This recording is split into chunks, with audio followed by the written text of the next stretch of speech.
ಹಿಂದೆ ಸಿದ್ದರಾಮಯ್ಯರು ಒಂದು ದೇವಸ್ಥಾನ ಉದ್ಘಾಟನೆ ಸಂದರ್ಭದಲ್ಲಿ ಜೈ ಶ್ರೀರಾಮ್ ಅಂತ ಕೂಗಿದ್ದಾರೆ. ಅದಕ್ಕೆ ಬಿಜೆಪಿಯವರು ಟೀಕೆ ಮಾಡಲಿದ್ದಾರೆ. ಅವ್ರ ಬಾಯಲ್ಲಿ ಕೂಡ ಜೈ ಶ್ರೀರಾಮ್ ಅಂತ ಬಂದಿದೆ. ಏನು ತಪ್ಪಿದೆ ಅದರಲ್ಲಿ? ಅಲ್ಲಪ್ಪ, ನಾವೆಲ್ಲರೂ ಜೈ ಶ್ರೀರಾಮ್ ಅಂತ ಹೇಳಿದ್ದೇವೆ. ಸಿದ್ದರಾಮಯ್ಯನವರು ಜೈ ಶ್ರೀರಾಮ್ ಅಂತ ಹೇಳಿದ. ಈಗ ನೀವು ಹೇಳದೇ ಇದ್ರೆ ನೀವು ಶ್ರೀರಾಮನಿಗೆ ವಿರುದ್ಧ ಅಂತೀರ, ಹೇಳಿದ್ರೆ ನೀವು ಹೇಳ್ಬಿಟ್ಟಿದ್ದೀರಲ್ಲಪ್ಪ ಅಂತಾರೆ. ಅಂದ್ರೆ ಯಾವ್ದು ಸರಿ? ಇದು ಹೇಳಿದ್ ಸರಿನಾ, ಹೇಳದೇ ಇರೋದು ಸರಿ? ನಾವು ಕೂಡ ನೋಡಿ, ನಾವೆಲ್ಲ ಶ್ರೀರಾಮನ ಭಕ್ತರೆ. ಒಂದಲ್ಲ ಒಂದು ರೀತಿಯಲ್ಲಿ ಶ್ರೀರಾಮನ ಆದರ್ಶಗಳನ್ನ ಪಾಲನೆ ಮಾಡಬೇಕು ಅಂತ ನಾವೆಲ್ಲ ಹೇಳೋರೆ. ಆದ್ರಿಂದ ಶ್ರೀರಾಮ ಬರೀ ಇವ್ರು ಯಾರೋ 4 ಜನಕ್ಕೆ ಆಗೋದಲ್ಲ.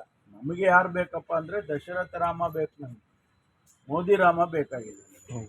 ನಮಗೆ ಬೇಕಾಗಿರೋದು ದಶರಥ ರಾಮ. ಈ ದೇಶದಲ್ಲಿ ರಾಮರಾಜ್ಯವನ್ನ ಮಾಡಿದಂಥ ರಾಮ ಬೇಕೇ ವಿನಃ ಇವತ್ತು ರಾಮನ ಹೆಸರು ಹೇಳ್ಕೊಂಡು ಹೊಡೆದಾಳುವಂತ ನೀತಿಯನ್ನ ಆಚರಣೆ ಮಾಡುವಂಥದ್ದು ಬೇಕಾಗಿಲ್ಲ. ಬೆಂಗಳೂರಿನಿಂದ ಮಂಗಳೂರುವರೆಗೆ, ಬೀದರ್ನಿಂದ ಚಾಮರಾಜನಗರದವರೆಗೆ ನಿಮ್ಮ ಸುದ್ದಿ ನಿಮ್ಮದೇ ಭಾಷೆಯಲ್ಲಿ. ಕರ್ನಾಟಕ ತಕ್.